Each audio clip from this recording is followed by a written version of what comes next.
মুখ্যমন্ত্ৰী হিমন্ত বিশ্ব শৰ্মা ডাঙৰীয়াই কৈছে যে জুবিন গাৰ্গ ডাঙৰীয়াক ন্যায় আমি দিছো ধন্যবাদ আমাক দিব লাগে।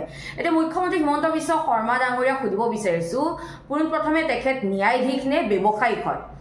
গ্ৰেপ্তাৰ কৰা মানে ন্যায় দিয়া বুজায় নেকি? গ্ৰেপ্তাৰ কৰা মানে মুখ্যমন্ত্ৰী ডাঙৰীয়া আপোনাৰ ভাষাত ন্যায় দিয়া বুজায় নেকি? কোৰ্টত চাৰ্জশ্বিট কি ধৰণে দাখিল কৰিব সেইটো ওপৰতে নিৰ্ভৰ কৰিব। সমান্তৰালকৈ অপৰাধীৰ প্ৰমাণ দিব পাৰিব লাগিব। যদি অপৰাধীৰ প্ৰমাণ দিবই নোৱাৰে তেনেহলে আমি ভাবিব লাগিব যে ন্যায় প্ৰক্ৰিয়া এতিয়াও বহু দূৰ বাকী আছে।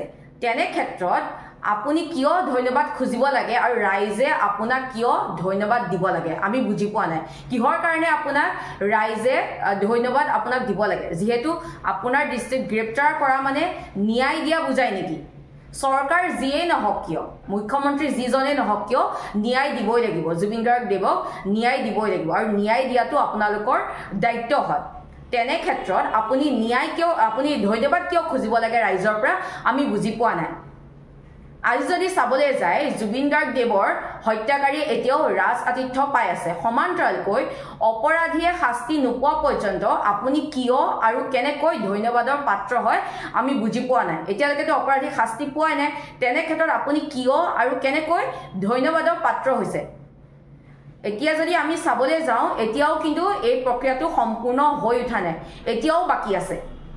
যিমানে বিচাৰধাৰা প্ৰক্ৰিয়াটো লেহেমীয়া হ'ব সিমানেই দোষী সাৰি যোৱাৰ বাট মুকলি হয়।